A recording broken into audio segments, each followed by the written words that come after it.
Good evening, ladies and gentlemen, and welcome to the Stephanie Stevens Show. Tonight on our show, we have an incredible, how would we say, a brave individual, a good friend of mine, somebody that I met months ago, and he has been through some challenges, and he wanted to come on this show and share his story because he thought it would help others out there. So, in doing the show, as you guys know, in the last few months, many people have been suffering through mental illness or certain disorders, bipolar, or a lot of neurological disorders. And so my good friend, Mr. Roman Erlin, decided he wanted to come on the show and share his story because he thought it would help other young people. And I agree. So today, I just want to say, welcome to the show, Roman. Thanks, Stephanie. Now, when I first thought about doing the show, I wanted to have you on the show because you were my friend, and I really didn't want to get really personal with you about your personal life. But I always think sometimes it's best to talk about these things, and it helps create some sort of a relief, or it gives you some outlet. And to sort of vent, say what you're feeling, say how you're really feeling, like millions of other people out there. So where are you actually from? I'm from Ukraine originally. That's where I was born. Mm-hmm. Then we moved to Israel when I was 1 year old. Mm-hmm. And then I lived there for 8 years. I grew up, did 3 grades there. Then we moved here to Canada in 1998 and when I was 9. And I've been here ever since, so 22 years now. Mm-hmm. Now, since you've been, how do you find Canada as far as leaving from? I grew up here too, right? Oh, okay. But Canada, the only real big difference is there's more people, so everything is less personal. Mm-hmm. You know, when you walk past a person on the street, you don't necessarily know them, so you don't say hi. Mm-hmm. Whereas in Israel, you kind of knew everybody in your town. People Mhm. were more friendly. I was also a kid, so I had rose glasses on as a kid. You feel amazing. Yeah. I know I did before mental illness hit, but as a kid, I was. Everyone seemed more friendly, or it seemed like a more personal sort of community. Mm-hmm. Now, Canada's a great place for many reasons, but we don't need to go into that. I mean, of course, we also have our issues as well. And it's great that Canada welcomes so many different people from so many different cultures and backgrounds and different even countries and cultures. And I'm just blessed the fact that I'm an American and living and working in Canada. And Canada's been very welcoming to me.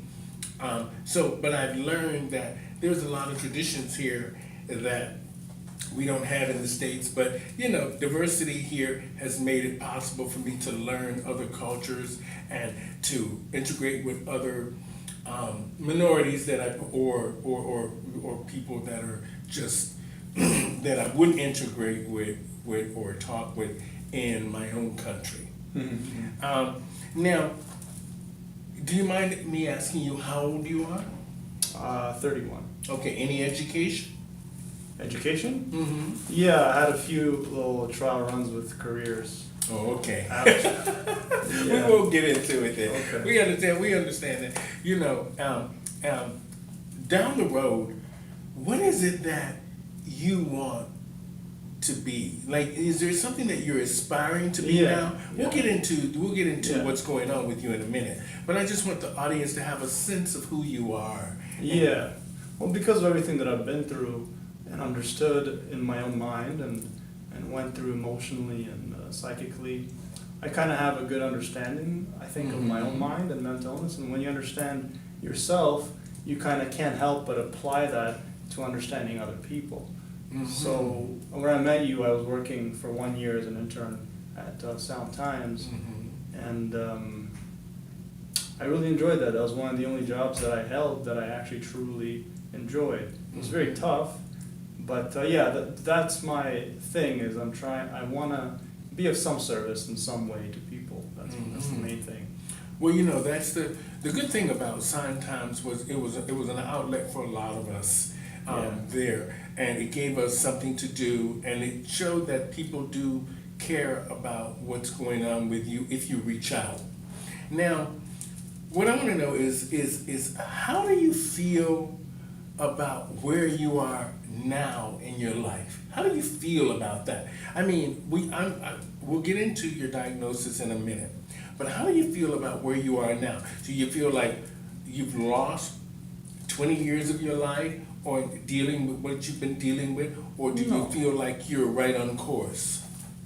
I feel mixed about my life. In some ways, it's best it's ever been, Mm-hmm. you know, because since the diagnosis, I feel at my best compared to where I was at the beginning. Mm-hmm. But at the same time, there are some things missing. It feels like a meaningful career is still missing. Mm-hmm. But in general, I feel pretty good. Like this pandemic, I think I was more prepared for it than most people. But it still hit me to some degree. I still went through the usual feelings that a person will go through during a pandemic. Mm-hmm.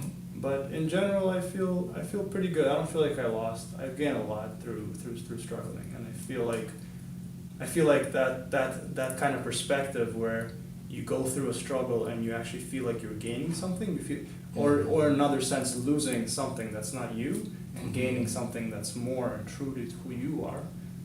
That's why I feel that all the struggle people go through during their mental illness, Mm-hmm. beginning and closer to the later stages, are very valuable. Okay. Yeah. Now, now I know being locked up in being in this last year for all of us has been very trying and tough and very strange.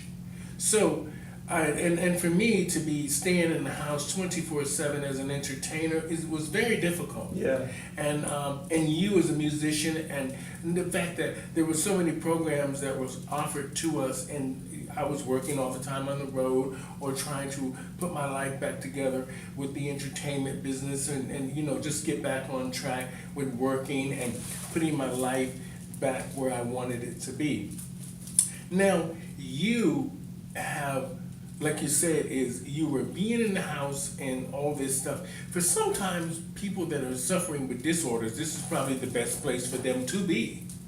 Now, I know you being a young person, that is not the case, because I see that you drive, and I see that you are very outgoing. So you're willing to get better. You're willing to work. You're willing to do a lot of the things to put your life back together, and that's a good thing. Yeah, I mean, I've gotten into a sort of kind of a routine, not a routine, but a sort of energy where I want to work on myself. I want to get up and meditate. I want to advance. I want to heal my traumas. Mm-hmm. So that's part of the reason why I have the motivation to go out. I mean, in some ways, if I stay home for 3 days, it affects me. You know. Mm-hmm. Now, how does your family feel? Like, what about your mother and your father and your brothers and sisters? About my mental illness? No, just in general. Are you in contact with like your mother and your father? What's your relationship like with your folks? Now it's very good. Okay. I don't live with them anymore. I live on my own. Mhm. But it's gotten a lot better. With my dad, I had some struggles, which we can get into. Okay. Part of the reason why I became homeless at some point in my past, when I was 21. Mm-hmm. But with my relationship with my parents now is very good. Wonderful. Yeah. Now, let's talk about the first time you knew something was wrong. Mm-hmm. Mm-hmm. When did you know just not what the disorder is, but when did you know something was wrong or you weren't feeling right? When did you know? Hmm. Well, it hit me hard at 19. Now it all makes sense in retrospect, but back then I didn't really know what I wanted to do with my life. I was into working out a lot. I was pretty good shape, and I was in school for kinesiology, but I didn't feel any passion for it. Mm-hmm. I wasn't in the mind space yet of questioning what I wanted to do. It was all subconscious. But a part of me was like, I don't know what I want to do. So I think everything that happened kind of stemmed from that. But what happened was, when it first hit me was panic attacks. I had a concussion, and I started reading too much about it when I got home. Just a part of me went, but what if this might happen? So I started reading about stuff like second impact syndrome, where you can get two concussions in 2 weeks and you might die. And that's when my panic attacks about concussion started, and it got worse over the next 6 months. And I was at that point, So 19 years old. okay, so you were overthinking it in a sense. Yeah. You were a hypochondriac in a sense. I wasn't, And you were a young person. I wasn't You really trusting. didn't know. So how did you get the concussion in the first place? Well, I was pretty mild concussion. It wasn't a concussion that did it. It was it triggered like a certain fear. I think it was now a fear of death. Okay. Very, very deep fear of death, which I don't have anymore. When I had my breakdown 6 months later, it just vanished. Okay. But during that time, what was the question? Sorry. What happened with the concussion? I thought. Oh yeah. How did you get it? Oh yeah. I was just me and my friend were play fighting, and he pushed me. I tripped on a bed, hit my head on the wall. Oh. It wasn't a major concussion. It was. Okay. Yeah. Now, when did you go see a doctor? Did your folks ever think something was wrong with you? Yeah. So after about a few months of panic attacks, they take a toll on you mentally. What happened was, my parents started seeing I'm not doing so well. They could see it in my demeanor. They could see it in the fact that I couldn't concentrate on anything, the fact that I was not doing the same things that I used to do.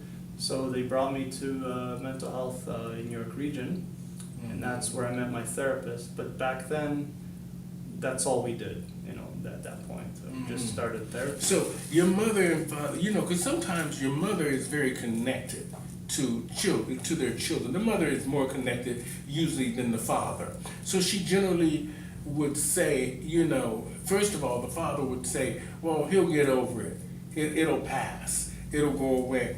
But the mother always understands the deep meaning or the deep feelings that you're having. And she sensed that. Did she say to you, like, did she ever mention to your father, well, maybe the boy's crazy, or maybe he needs to see somebody? How did that conversation come about? Did they ask you what was going on with you? Oh, they could just tell, and I also was honest with them. I told them, I'm having a lot of anxiety. Yeah, they didn't think I was crazy. What spooked both me and my mom at that time was I went to my GP to ask for some help. I didn't know what to do, and he said, you might develop schizophrenia. And back then it was like, whoa, like huge hit. My mom was really hit by that because it's a scary diagnosis. It means lost touch with reality, blah blah blah, all the assumptions about it. But back then, yeah, when he said that scared both me and my mom. But yeah. Okay, so I don't want to dig too much into it. I just want to sort of lay it out for the audience that I want to figure out why he's going through what he's going through. What first started it? There had to be a starting point. Now, when your parents took you to the psychiatrist or to the doctor, what did the doctor first say? Because you were a young person, I would just think they'd be like, well, he's just stressed out or he's got too much energy. No, once I saw a psychiatrist, it was already bad. It was after homelessness and psychosis. That was after the panic attacks, and it was after a very severe nervous breakdown when I was 19 in July.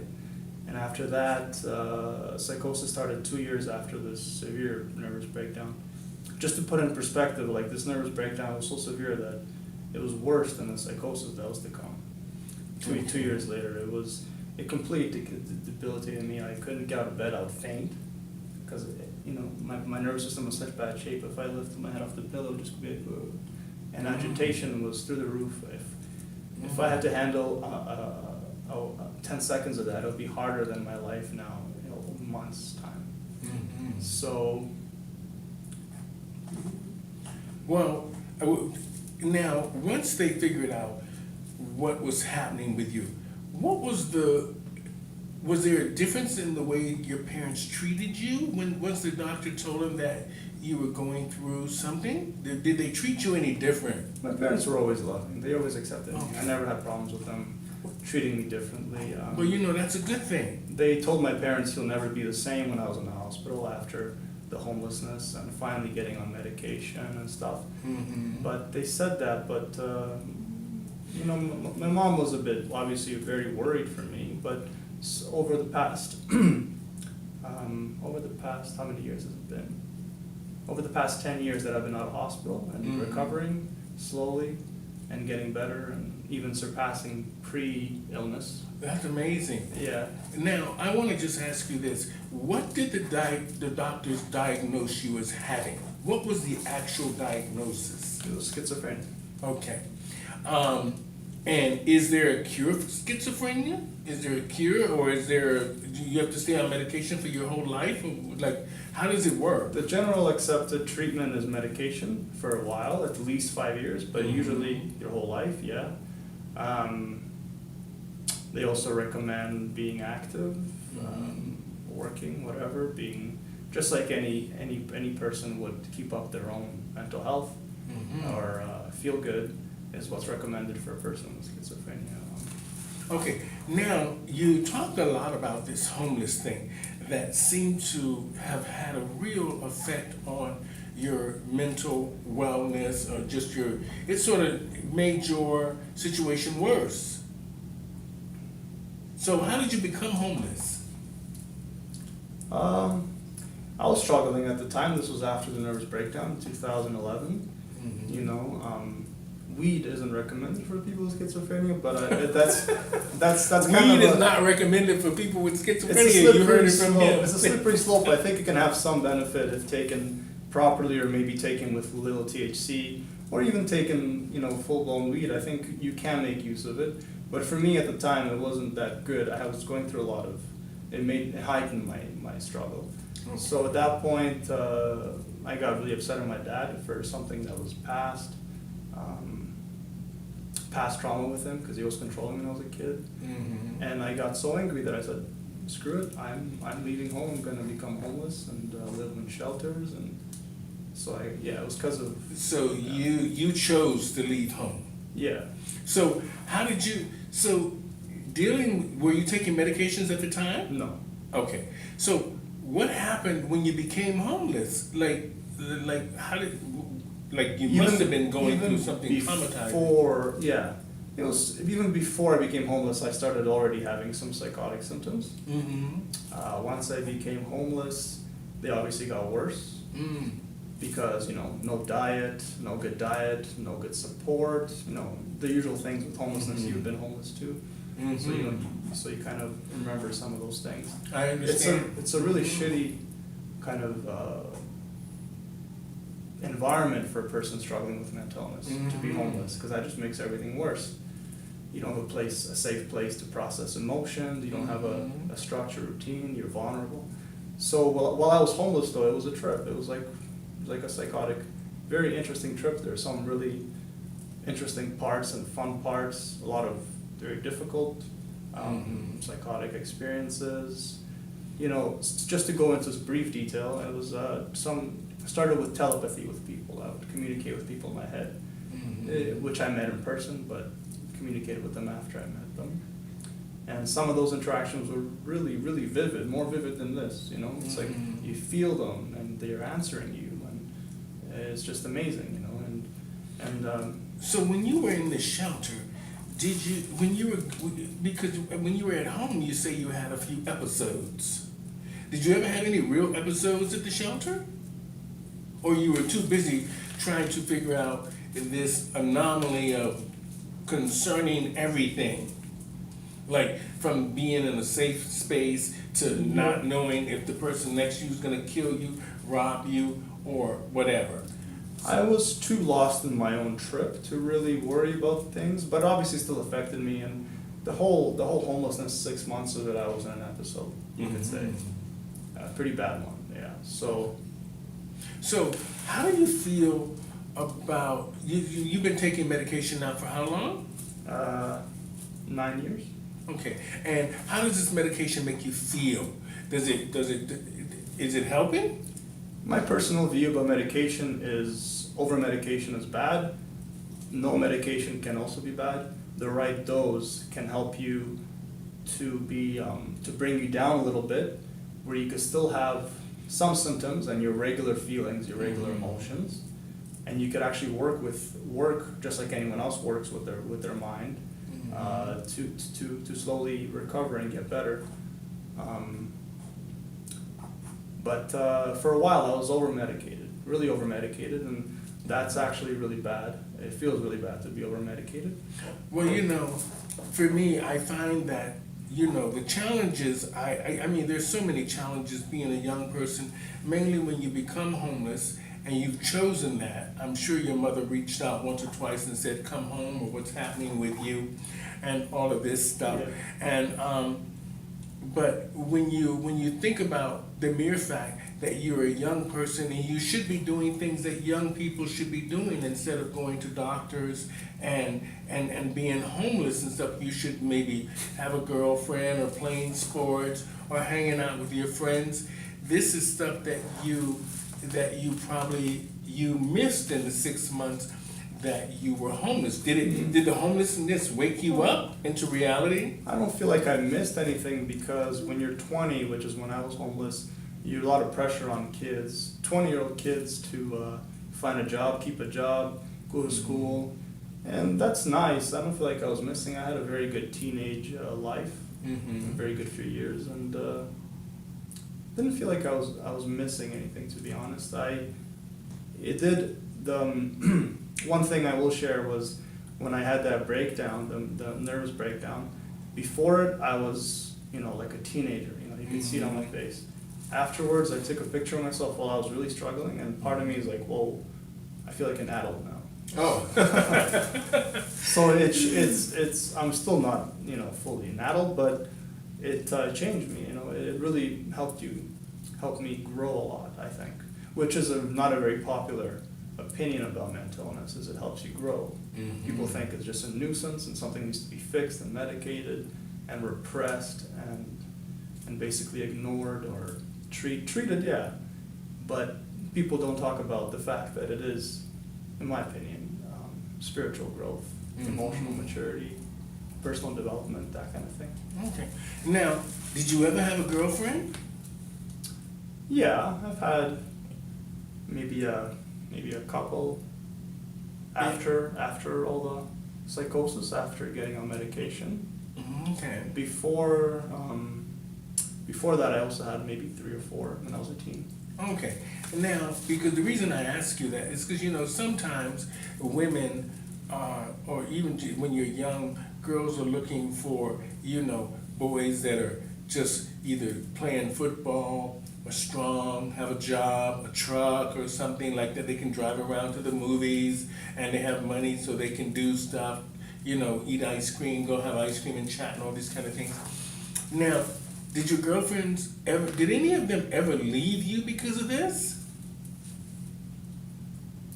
No, because I didn't have one while I was starting to get the mental illness. So how did you deal with having a girlfriend when you were actually going through what you were going through? I mean, because when you were homeless, you couldn't have had a girlfriend. No. Well. Oh.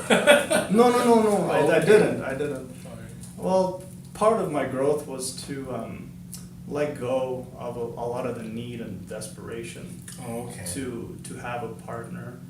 Obviously a part of me still wants one, and it will happen for me, but I have this, I try to focus on myself and my own personal development. That's good advice. Focus on yourself. Because, we all think someone else can complete us. We don't feel whole already. We feel like we're half.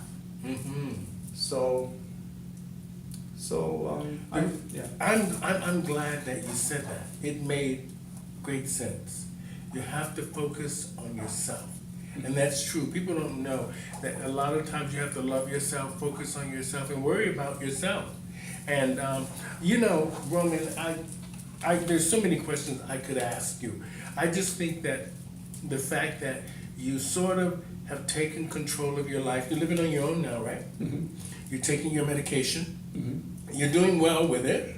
Now, how often do you have to see a doctor? What are the doctors actually saying about you right now? Well, I mean, the doctors think I'm doing okay. Mm-hmm. I'm still struggling. I still have my depressions and things I go through, anxieties, depressions, things I work on. The doctors see me as doing well. My doctor wants me to be more active, maybe have a job, Mm-hmm. but That will help. that will help. And I'm looking. I had a job where I was a funeral driver recently. No. And I really enjoyed it, but I quit impulsively, so now I'm looking to get something similar back. But yeah. You know, sometimes we have to do jobs that we don't want to do. I always thought the world of drag was entertaining was my big thing. But once I realized that from the direction of just a couple of people pushing me, they said, you know, maybe you should try to do this as well, because I think that, you know, if you can't do all the entertaining at night, I think this could be a good niche for you doing the talking. And I never thought I could do this. And now I'm doing this. You So- tried it and you really liked it, I'm assuming. Yeah. Yeah. So I think sometimes you just have to think outside of the box and just try to do things outside of the box. And then you'll know that you can do these things. You know, I am so glad, Roman, that I got to talk to you, and not too in depth, because we really don't want to put that kind of thing on people. We want people just out there to know that there is help and resources. And what was your first step that you took to tell our audience, what do you recommend people that are going through schizophrenia? What is the first step they should first? I mean, you first have to know what the diagnosis is, I would think. Mm-hmm. Mm-hmm. I would say obviously get the diagnosis, get some help. You know, if it's appropriate for you, get on medication, but be proactive with your doctor. Don't just let them over medicate you, because that can make you feel like your emotions are behind a glass screen and you can't access them. But get an appropriate dose of medication, and don't believe the over fear about symptoms and that you shouldn't be feeling anxious, you shouldn't be feeling depressed, you shouldn't be feeling. I would say that's all part of life for anybody, and know that there's value in your struggle, and learn how to navigate it with courage and balance, and go through it as best you can, and even learn about yourself. It's an opportunity to learn about yourself, because it will benefit you in the long term. Because personally, if I just listened to the doctors and didn't have my own point of view and my own desire to actually go inside, which is not recommended by psychiatrists because they don't understand, maybe don't understand that going inside through meditation or awareness practices is actually a good thing for people with mental illness. But if you learn to navigate the process of recovery, and don't necessarily fully believe everything doctors say. Obviously, there's a lot of good stuff there, but you got to take charge of your own recovery as well. And you know, you got to reach out. That's the only way. You know, it took me a long time to sort of be humble and to sort of reach out to other people and ask them for help. And I learned that, you know, it's a lot easier than you think. If you reach out, there's lots of people out there that will help you. And I always tell people, first and foremost, talk to your folks. If you can't talk to your folks, talk to somebody at the church. But 9 times out of 10, most of us have a doctor of some kind, and that's the person that we put most of our confidence into, or to our parents. So it's good that you reached out in a sense to get the help that you needed. Because, you know, we have great places like Sound Times, CAMH, and many other places that are, and St. Mike's Hospital has been a great resource for people to get the help that they need. And we're lucky we're in Canada that we don't have to really worry about bills from a doctor. and we can see somebody on the regular that's going to make sure that our welfare is pretty okay. As long as we engage them, we can get some sort of help to put us on the right track. Now, what do you plan on doing now? What do you see yourself in the future? What do you see happening with Roman now in the future? What is it that you want? Do you want a family and children? And what is it that you want? At the core, we all just want to feel good. Okay. So I want to feel good, and I want to continue growing. I want to continue advancing and see where it leads. And I have serious plans, but I am in school for social work, and I want to do some kind of work with people potentially. But mostly, I just want to keep learning about myself, keep growing, do stuff that helps me. You know, I like that. You said you want to keep going and you want to keep learning, and that is a great thing to have. The fact that you've come to terms with your illness, you've seen a doctor, you're taking your medication, and you actually see a future for yourself, and that is just as good as being on the road to recovery. The fact that you're confident and now and taking charge of your life, taking charge of what's going on with you, and moving forward. And you know, Roman, thank you. Thank you. And hopefully we have helped some of you out there a sense of what Roman is going through. He was diagnosed with schizophrenia in 2012. 2012. And he's been taking a series of pills. He's been homeless. He's probably, you know, I heard somewhere along the line, I don't know if I can ask this, I knew that at one point you were trying to take your own life. This was at the end of the homelessness, when the psychosis got so bad, and just got into a really bad spiral in a trip. It was really traumatic and difficult, and yeah, it was. But we're glad to see that you're alive and you're well, and that, you know, sometimes, like you said, you have to take charge of what's going on with you and what's going on with your life, and you've done that. And I'm glad that you're my friend. Thanks, I really Stephanie. am. I'm glad. And I love talking to you because you make sense, and I think that this show can help others. And the mere fact that I'm glad that you're open to talking, and that is something very important that you need. You need good friends, you need family, you need resources, you need people that can help you. Reach out. So Roman here, if you're in Toronto, you guys know we have a great place called Sound Times or CAMH, or what else would you recommend, Roman? The only other place I've been to is Progress Place. Oh, Progress Place. These places can help you if you're struggling with any things that you think are mental disorders, or you're bipolar, or you feel like you're just struggling with something. And it's better to first reach out to your doctor and your family so they can get you to a doctor, so somebody can help you find the resources you need so you can recover and get better, or just understand what you're going through.